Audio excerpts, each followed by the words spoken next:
Hola. ¿Me regalas un nombre? Sí, Sophia.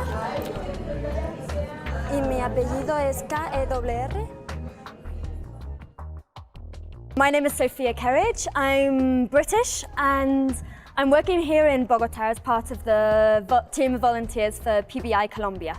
I'm part of an 8-person team and we do a bunch of different stuff. So we accompany human rights defenders. That's like basically the main objective of our job. And we accompany them in various different parts of the country, but also here in Bogotá so that they can do their work defending human rights. Well, I think there's no typical day as a volunteer here in Colombia as part of PBI. Every day is different, which is one of the good things. So one day you could be accompanying in the middle of nowhere. The next day you could be at a human rights hearing or like at a criminal hearing, accompanying one of the lawyers, for example.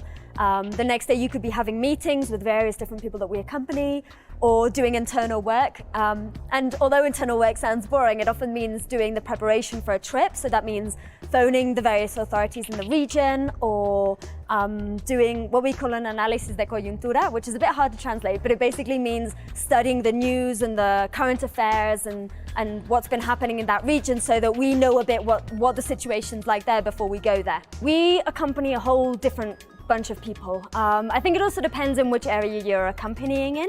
But for example, here in Bogotá, we accompany lawyers, we accompany victims, we accompany organizations that accompany victims. We also accompany journalists, so we see a whole bunch of different work that they are involved in.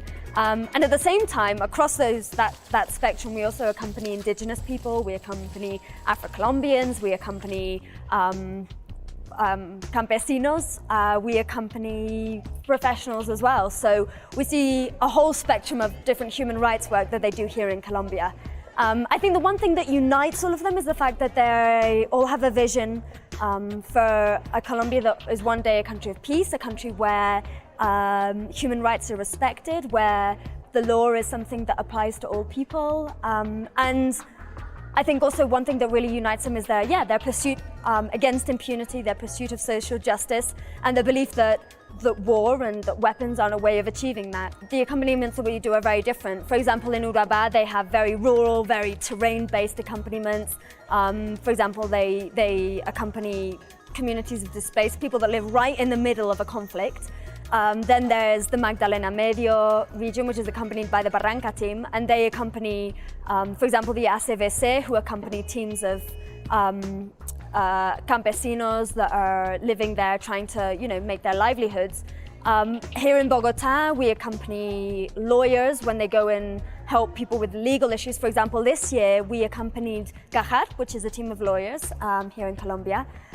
We accompanied them to La Guajira, which is on the coast. And we accompanied them so that they could go and give legal advice to the Wayuu indigenous people who live there and who are threatened by a multinational who is looking to invest in the area.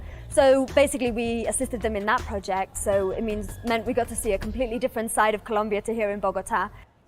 The Colombia that I know now is a different Colombia to the Colombia I had in mind when I first arrived. And that's considering I'd been here a couple of times before.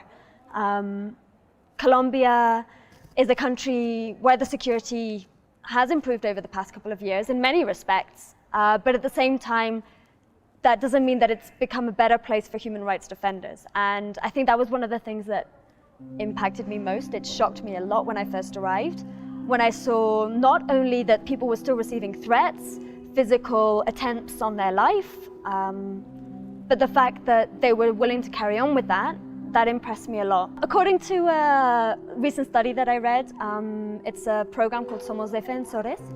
This year, between January and September alone, which is 9 months, a period of 9 months, 128 death threats have been received by human rights defenders. So that doesn't include people outside of that. And 37 human rights defenders have been killed, which is a huge amount. And it's something, of course, that affects the lives of all of the people that we accompany, because every time they receive a threat, every time that they hear about someone being killed, it's a reality. It could happen to them too.